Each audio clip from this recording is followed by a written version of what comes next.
What's going on, everyone? This is Brian Turner here with the No Stress Midwest podcast.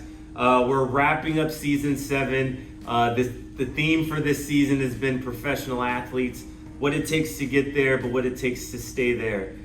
This episode, we're joined by someone who has a very interesting story to tell. I like to say he was a very academy dominant type player where the professionalism started at a young age. Now he's only 21 years old, but has like 6+ years professional experience.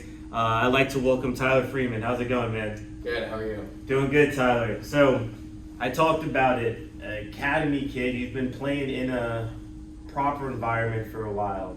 Do you think that that took away from you being a kid? Did you miss, doing dumb shit with your friends in the park and all this stuff? What was that kind of like, just at that age? I think yes and no. I mean, when you kind of grow up in an academy like sporting, you're around all your teammates for, so much time. Yeah. Going away, training every day. So, whatever you and your buddies on your team are kind of doing on and off the field, you're always together. Okay. So, I think... yeah and no. It took away from maybe seeing my family and school friends, but at that point in time, it's what you love doing. Yeah, so, and you're just having fun with your mates. Yeah, it was always the most fun. Yeah. Going on those academy trips. Well, and Tyler, I feel like you, and I could be wrong, but I don't think so, are one of the few people from sporting that is, has gone from the academy all the way up. But not just that, but you're from Kansas City area. Yeah. I feel like everyone is freaking plucked from around the country, but you are Overland Park through and through, 913. So that says something. To you, when you were playing, did you ever feel like, man, as good as I am, they're going to pick a Busio or a Jalen or a Shallowy from somewhere else, and then it's like, man, these guys aren't from, not from Kansas City. How was that mentally, and especially at a young age? You're competitive, so you want to be the best. You're fighting, and then here comes someone from North Carolina. Yeah, no, it was, always interesting to have people come in and out and be challenged with people from different areas. But I always believed in myself, and I always took it as a challenge. If someone were coming in from North Carolina, same position as me, I'd be up for it. I'd always be up for it. And I did notice that through the years, a lot of the local kind of Kansas City kids that I grew up playing with were all kind of being weeded out from guys coming in. As we got older, it was mainly guys from all over the place coming to play on the U17s, U18s, U19s. So no, it was definitely interesting, but I enjoyed it. Yeah. I enjoyed it a lot. Yeah. Well, and you talked about the academy trips, right? And I'll say, unfortunately, I've heard some stories about some academy trips, not necessarily your team, but stuff in the past. But one thing I'm big on, especially as a coach and talking to my players, is that the game ends for everyone. And 9 times out of 10, what you remember, and you proved my point, is the stuff off the field. Yeah. The hotel, the hotel trips where someone gets locked in the elevator, right? Or the road trips, or it's very seldom. Oh, we beat Cincinnati 3-2. It was we did that, but the trip up there, we got in a car accident, and then we had to wait for coach to pick us up or something. Yeah. So about those moments, talk to us about what it is, not anything specific, but what are some things that made those moments worth it? As we talked about not having so much of a proper childhood, what was it that what happened? It's just this is where I'm supposed to be. So even now, growing up, a lot of my good friends that I played with in the academy are still my friends today. And we could go back, I remember on, I want to say the U13s, U14s, U16s, one of my good friends to this day, Grant Calvert, he was on these younger teams with us, and we're always reminiscing, talking about stories like, oh, I remember he got caught out by Rumba with a bag of Cheetos, and it was a big thing, you know, like it was always like, and at that moment too, when you would get in trouble for like eating junk food or something, it was like the worst thing you could ever do. Like at that moment, we were so scared, like getting caught with stuff like that. But looking back, it's so funny to see kind of our progression, and we all love the game as well. We all love playing, and growing up in that environment, I thought it was just, I mean, it was so fun.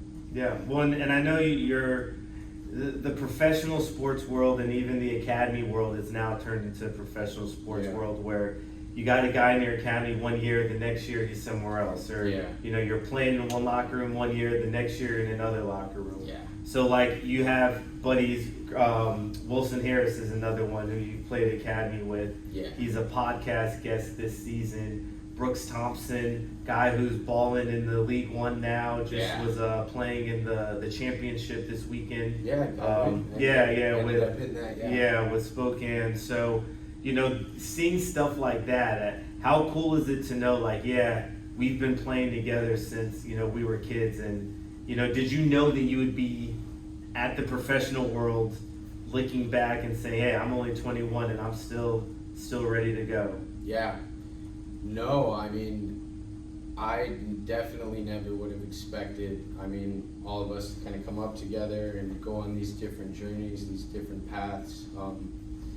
Everybody kind of, you know, shakes out differently, and certain things go the way that they go, but I never really expected to grow up and kind of do it with some of my best buddies. Like me and Wilson have been such good friends for 6, 7, 8 years now. Yeah. Same with Brooks, John Polskamp, even him coming in, all these guys that we kind of grew up with. It's pretty interesting to look back and kind of see the steps, see the progression. It's a good feeling though. Yeah. It's definitely a good feeling. No, for sure. And you've got quite a, you know, hopefully quite a long career left ahead, right? And it's terms of years, you know, you stay healthy and all of that. So there's still so much more left to accomplish, right? And you know, maybe you're back with these guys again in another team in another league, whatever that looks like. Yeah. So all right, so Tyler, you've been playing right at a high level for quite some time. You go from the academy to the second team with Sporting KC. Were you there when it was the Swope Park Rangers, or was it Sporting 2? I was there the last year of Swope Park. Last year of Swope Park Rangers. Shout outs to Swope Park. So what was that like, playing at that level, right? Knowing that you've been kind of nurtured, or you've been grown into playing at this level. You're up here. Were a lot of the guys on the team, and I feel like its philosophies differ, were a lot of the guys on the team academy players or Sporting players, or was it, hey, we're just trying to pick and choose guys that are going to help us win USL Championship or USL Pro at the time? I think that last year of Swope Park Rangers, it was a decent mixture of both. I mean, we had players that we knew could come and win the games for us, and we also had people going up and down, so second team players could go up and play for first team bench players come down and play, and also some academy kids that were working towards contracts that we've been getting minutes. So it was a lot of fluctuation, I guess, with people going up, people going down. And I found that year, I mean, decently hard. It was my first pro year, and the game was so fast. I was playing mostly winger too. And how old were you at the time? 16. 16. So you're going up against, I mean, 27, 30-year-olds, right? Yeah. Some of these guys. Yeah. No, we were going toe-to-toe that whole year with a lot of really experienced championship players. And it was tough. I mean, it took me almost that whole season to kind of get my feet on the ground and just kind of be able to contribute in a positive way. Right. What do you mentally, emotionally, what were you going through, and not so much what were you going through, but what did you have to tell yourself or make believe to start, hey, Tyler, you got to step up, man. It's not good enough. I know you can do better. What was it that you did or told yourself to say, hey, I've got to elevate my game here now? I think back in that first year or two, even just kind of showing up and putting in better, more consistent training sessions. I think that helped me a lot. I think the more minutes I would get under my belt throughout the year, things would start to kind of smoothen out. Mm-hmm. And I never really questioned at the time that I was going to get things right. It was just more of figuring out, I guess, what works, a lot of trial and error. And once I found out, how kind of the game flow was, things were a lot easier. And playing consistently, just getting consistent minutes through those first 2 or 3 years is, when you're playing, it's kind of hard to, I guess, stagnant, be stagnant. Right. Well, and someone at your age, they're obviously playing you there not only because of your skill at the moment, but what the potential is, right? So they're like, hey, we want to get this guy ready for the pro game, so let's throw him into the wolves early. Let's let him get his ass kicked a bit, and 100%. See how does he react? Is he scrappy? Is he going to get up and fight back, or is he, this coach is too fast, right? Yeah. So I think that speaks to you as a person, right? The competitor in you, the personality wise. So you're played at that level. You're 16, 17 playing in a professional world. You've then bounced around a bit from, I guess it now would be an MLS Next Pro, but USL, I guess we can say. Had some time in Nashville for a bit down with their second team, with Loudon, Carolina Core now. So you've kind of been in a few different locker rooms, a few different environments, a few different parts of the country. What do you find that's the same between all of them? And what do you find that are things that are different, or things that you have to, like, every time you move, it's, okay, I've got to figure this part out, or I got to figure this part out? I always get a little bit nervous the first few days of going to a new team. Just meeting everybody for the first time again, it's a little bit nerve-wracking, but it gets a little bit easier, I guess, after, playing for so long now. And I've played on different teams with different teammates that when I go to a new team, they'll probably know someone.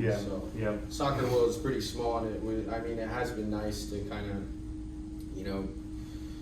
talk to other people, that, friend of a friend and whatnot. That helps just kind of getting around, new team. As far as things on the field, there's a lot of differences.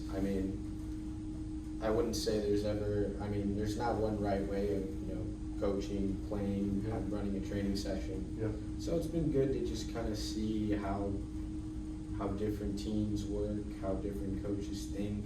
I'm just trying to be a sponge and try to pick little things out of what I could learn from each of these places I go. Yeah, for sure. So with that being said, are there like things that, okay, I'm going to a new team, here's the first 2-3 things I always want to make sure that I do when I get there?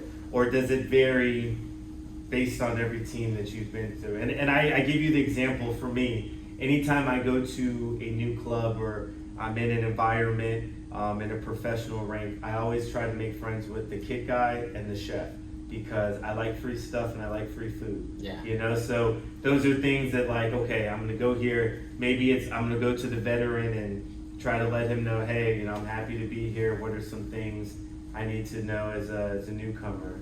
Yeah, I think a good first impression with everybody is definitely mandatory. Got to go up and shake everybody's hand, introduce yourself. And just be. I think it's pretty important to be nice, but also be authentic, I guess, to who you are. So you don't need to put on a show for anybody and be overly nice and whatnot, but just I always like to let people know that, look, I'm here to work, I'm here to help any way I can, and that's about it. I mean, nothing too crazy, nothing too over the top. Yeah. You're not coming in with gifts for everyone. Yeah, no gift cards or anything like that. I'm like, hey, look, I want to help, I want to win, Yeah. I want to play, and let's get it going. Yeah. Okay. So, would you say that within each of these places, the locker room dynamic is pretty consistent around all of them, and I'm not asking for like, oh, this place's locker room presence was shite, not saying anything like that. But would you say that, once you've been in one or two professional rooms, you've kind of been in them all, where the hierarchy, who takes showers first, who does this or that? Yeah, you could definitely you could definitely tell what a locker room kind of dynamic is the first 2 or 3 days. I mean, it's all usually about the same, I guess. I mean, there's usually little kind of groups and cliques of people. Who like the captains are, and who's a little bit louder in the locker room, who's goofing around. Like, it's pretty easy to pick up on those after the first week or two. Yeah. Which helps you going into that situation, I guess. Where to fall into place, right? It's You're not jumping seamless. into a new locker room and you're picking up the aux and you're running it. That's not it. Yeah. You gotta fall back on that one. Yeah. Okay. So have you ever been in charge of aux duty? Yeah, I think so. Maybe a few times. When I was at Loudon, I think I would play a little bit of music before training, after training a little bit. In Carolina, the first couple months, I was definitely bumping some tunes. All right, what's the song? First song you put in before training. All right, so we just get into the locker room. We got training in 45 minutes. What are you getting us started with, Tyler? Man, what am I gonna get us started with? Honestly, it all depends on how I'm feeling waking up. Okay. So if I'm in let's say today, you woke up today. Well, what song were you playing on the way to the interview? Peace Frog. Peace Frog. The Doors, Jim Morrison. Okay, all right. Yeah, okay. No, I was getting funky. All right. I like it. I like it. Yeah, so that's always been my thing. I always I'll play, if I were to get on Knox and kind of play music, it'd probably be something a little bit outlandish, just to get some laughs. Tyler's the on banter. Knox. Yeah. It's something. Oh, it's the Doors. Oh, it's Fleetwood Mac or something. Something that's not you're finding on the radio. Yeah. Listen to it every time. Yeah. That's good. You need people like that, right? Because you get so used to just hearing the Drake, the freaking Kendricks, 21, Trav, okay, they're good artists, but sometimes I want to hear some Creedwood Florence or something a little older. Yeah, seriously. So, all right, well, during your time here, right, how can you say the landscape of football has changed? Let's just say from someone at your age level, right? So later academy, early on pro.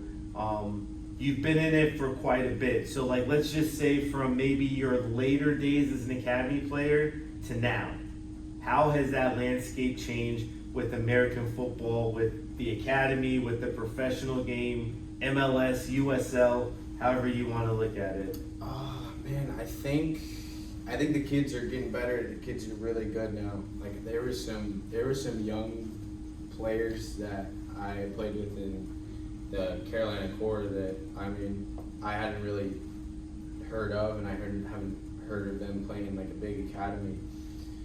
And they were 15, 16, 17, but there's some ballers. Yeah. There's some really good young players now, and I don't think I was necessarily probably as good as some of these young kids are now. They're 14, 15, 16. So I think they're doing something right. When it comes to the next pro, the academies, because these guys all have really, really good technical ability now, a super good foundation for these youngins coming up, which is awesome to see. Because if I pride myself in anything in my game, I would say it's probably my technique, my ability to kind of get out of situations and whatnot. So to see some of these guys already with that base, I mean, if you have that solid base, then I think you'll be flying, you know, as you get older, gain strength. Right. Well, and you know, I agree with that, and I can remember when I was your age, right, when I was playing in high school, like when the Joga Bonito videos first came out, right, that like seeing and around the world, that was the first time I've ever in my life seen someone do that. Yeah. You know, so I'm like, at that point, I mean, YouTube was only meant for music videos, I think, if there were even music videos on there at the time.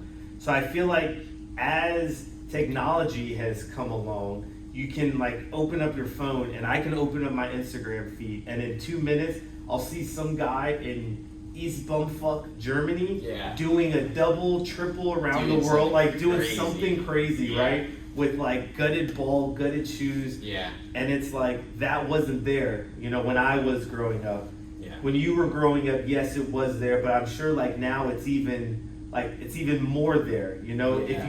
If you aren't getting better on your own, I feel like it's because you personally are just lazy, or you don't, it's not that there's no access. So many, many resources now to kind of develop yourself if you want to. If you want to. You can get trainers, you know, anywhere. You can go on YouTube and look at stuff. You can go on Instagram and look at stuff. Yeah. So there's so much. There's definitely so much information out there now. I mean, good and bad, but if you want to, you know, I guess get better and take those steps, I mean, it's definitely super accessible now for any of these young players kind of looking to develop.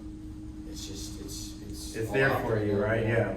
So, Ty, what was the moment that, just a two-part question, the moment when you were like, I want to be a professional, and then what was the moment when you said, I am a professional?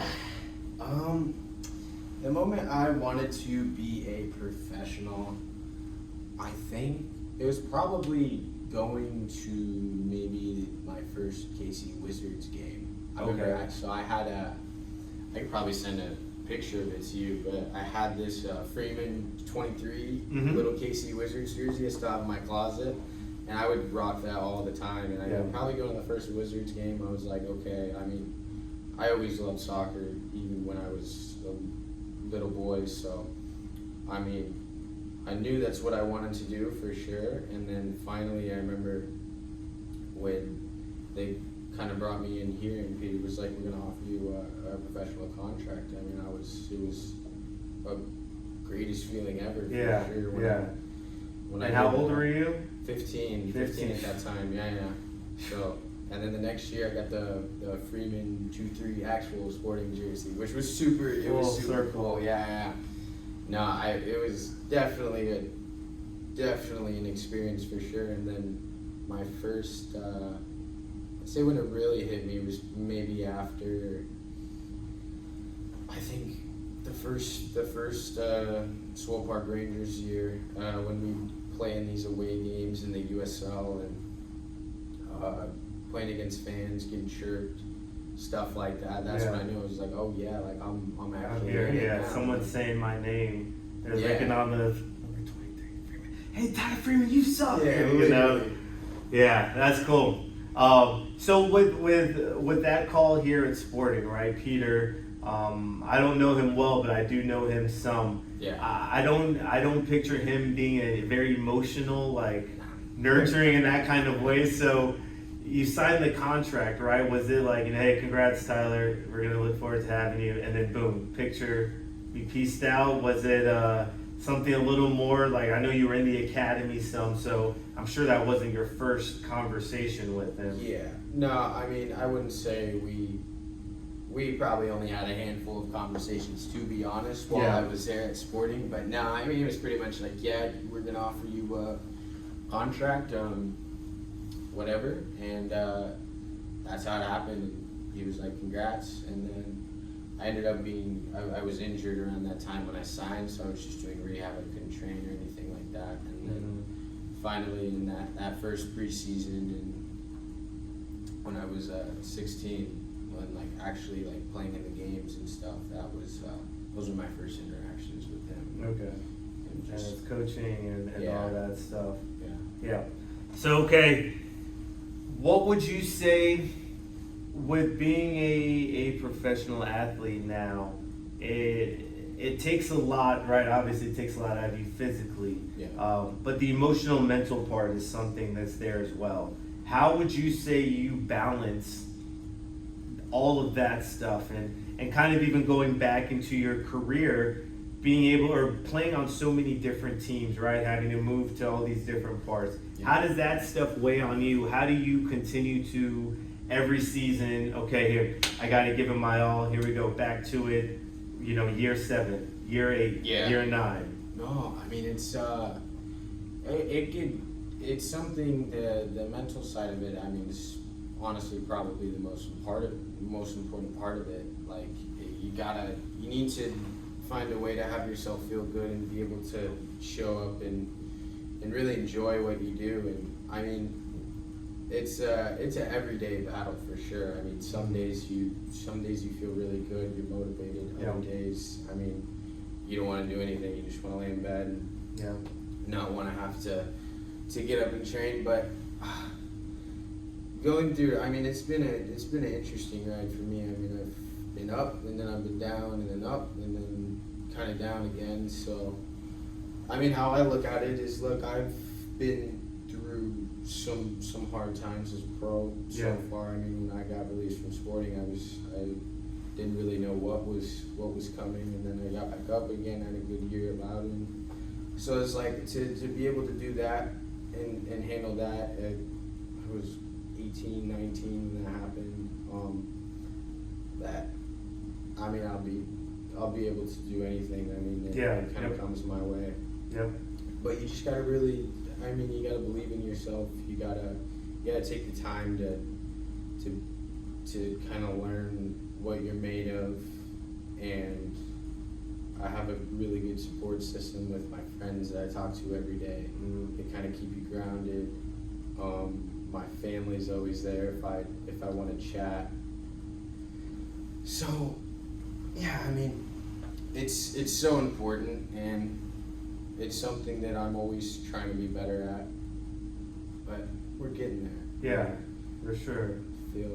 Well, and I can imagine being released from sporting, right? Your childhood club, the academy club, your hometown.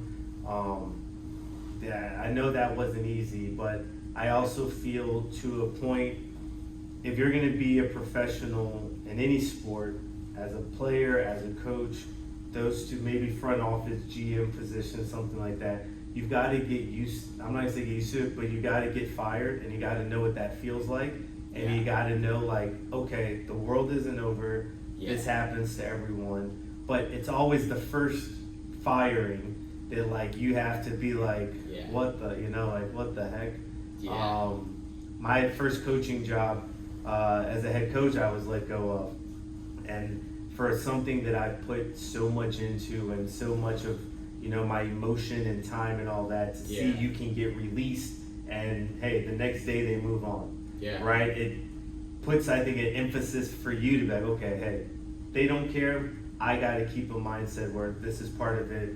I move on. 100%.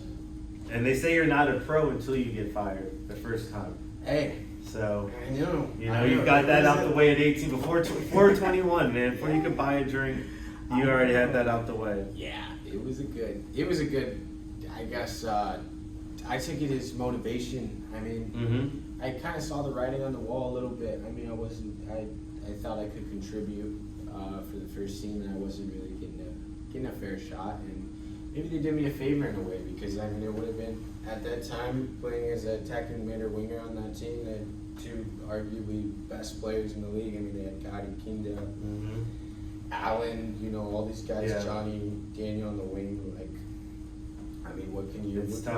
What can you do when you're young and inexperienced as well? I didn't, know MLS games before that. So. Right. But so, like you said, it's a learning experience. Yeah. You take that for what it is, and I'm sure that all that just kind of helps to where you are now. And where you are now is partially because of that, right? And mentally, how you're able to handle the next step and the next thing. So Yeah. that's good. Would you say that the sacrifices, and I want to say, I don't even want to say sacrifices, the investments that you've made during your tenure so far, do you say that it's worth it? Are there things that maybe you wish, like, I wish I would have gone to prom, or I wish I would have, not even a high school thing, but maybe I wish I would have tried to do something more at Sporting, or do something more at Loudon, or whatever that is.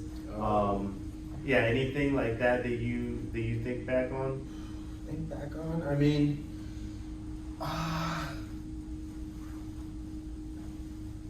nothing I would say like out of the ordinary. I mean, it would have been nice to, I guess, maybe grow up a little bit normaler at times. Yeah. Just going through, because I was always training games away. With your friends who are on the team as well, so you're just in this little microcosm. Yeah. No, I mean, growing up in that bubble, I mean, for the better, for the worse, I mean, it's what happened, and it was good character development regardless. I think all the guys that I grew up playing with, I mean, we all have turned out decently fine. But I mean, the only kind of regret I think I would have is just not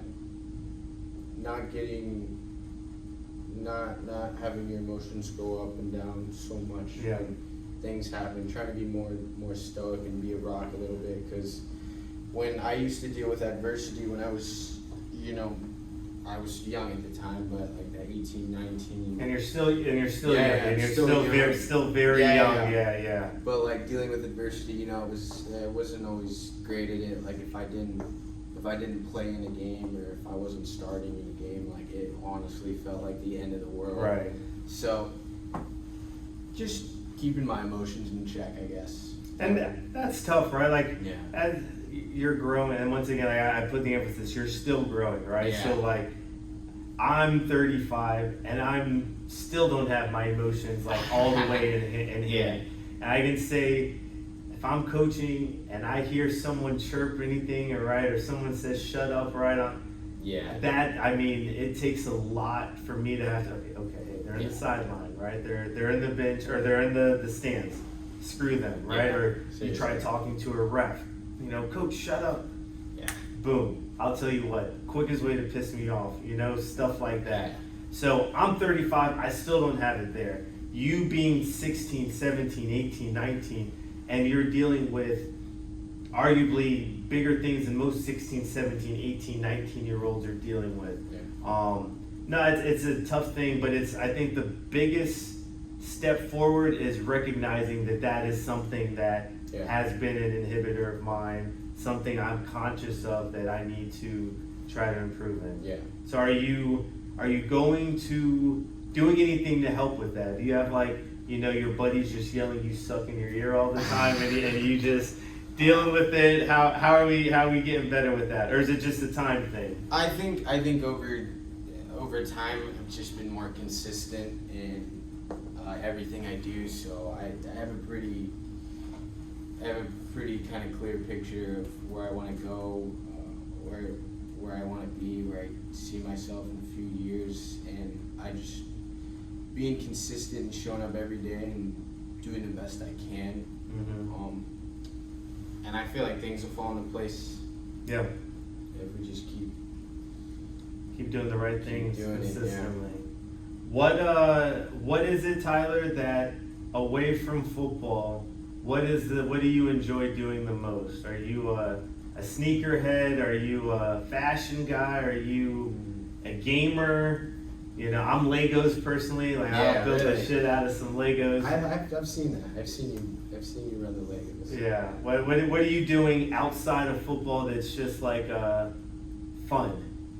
Just fun. Me and all my buddies, we all play video games way too much. We've been playing. I love playing Rocket League. All right. I love playing Rocket League. My buddy Michael. We do play a lot of video games. Me and Wilson have dabbled into DJing a little bit. Okay. But it's more of like bedroom. You know, everybody swears they're a DJ, but Yeah. I mean, we're just a little bedroom DJs. Yeah. Having some fun there. I dig it. What kind of is it, like a house type music? We like a bit of drum and bass. Okay. Drum and bass, some house music. Okay. We play a lot of like Crystal Castles as well, Mhm. like some kind of electronic funk, I guess. So All right, so you some music side in there. Your yeah, creativity, some Yeah. artisticness. we enjoy that. But no, I mean honestly, other than that, nothing too crazy. Just if I get some downtime, honestly, and probably sleep. Yeah, chilling. Yeah, Chilling. yeah.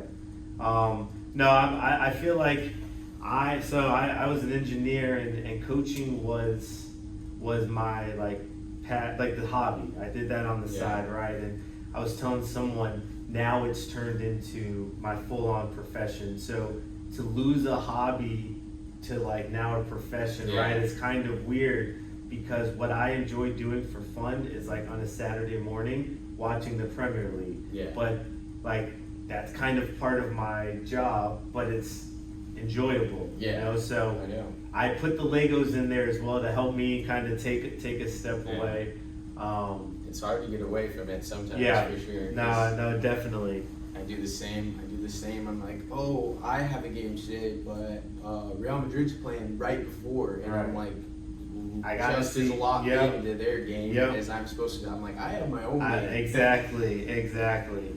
So Tyler, we've talked about quite a bit in your long, short, right career, however we look at it. We've kind of touched on it, but is there anything that looking back on, right, that you wish you would have done differently, or you wish you could have changed?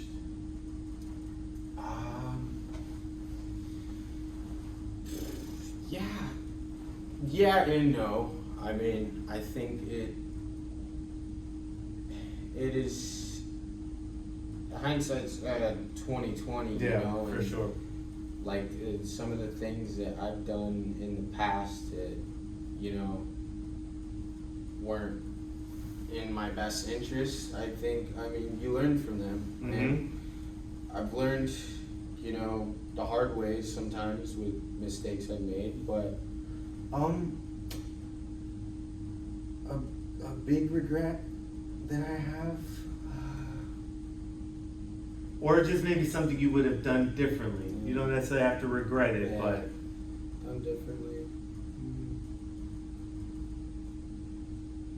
I think maybe just being more consistent when I was here at Sporting, training wise. I mean, some days I'll be really good, some days not so well. yeah. Just really locking in a bit more. It's hard because all of us young players as well, we're like such good buddies. Yeah. It's kind of easy to maybe get a little bit off track, but other than that, just that. Being more consistent training wise, Mhm. I would say, doing everything at 100%, not taking any days off. Other than that, not Not too really. much. Okay. So, where you are now, is there advice you would tell your younger self? You've got Tyler Freeman, 14 years old. He's been in the academy for a year or so, still wet behind the ears. Right now, is there anything you tell that kid to help him get to beyond where you are currently? I would tell younger Tyler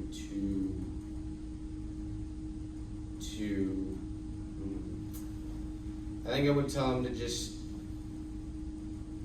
treat the game with the same respect as you did when you were a little boy. So I think always having that love and drive to get better, to be the best, just keep working every day towards that with that same passion, that same feeling that you get when you score a goal. Just chase that and think things will work out. if you truly love what you do, it should, fall into place. It should. You're right. Last question before we wrap this up. Everything that is involved in the game, and I've asked this question to a few different people. Everything that goes into the game, the trainings, the match day, the preparation, the locker room, the after, the media, all of that, right?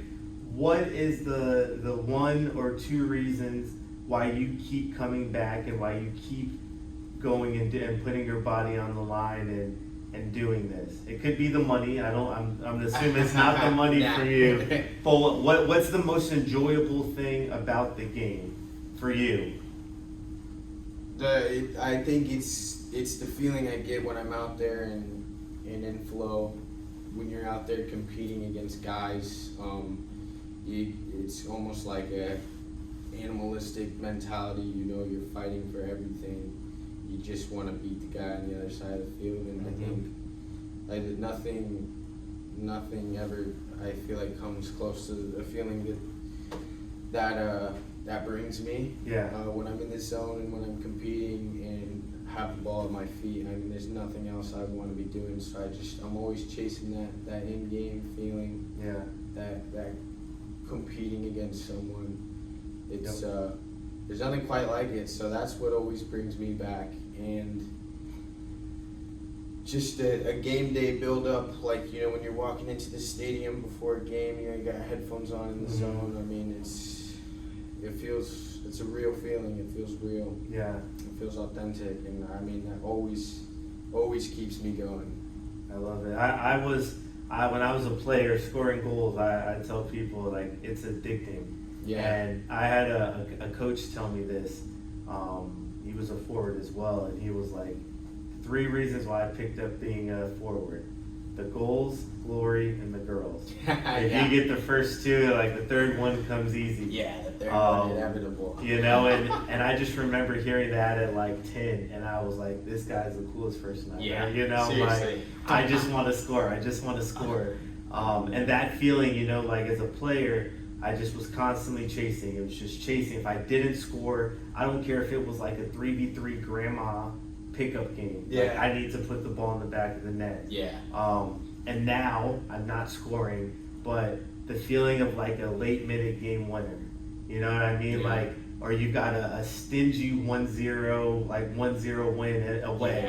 Yeah. Those are things where I'm like, you walk off, they blow that final whistle, and that feeling, like, to me, is just like, I chase it every time. 100%. Every time. Yeah.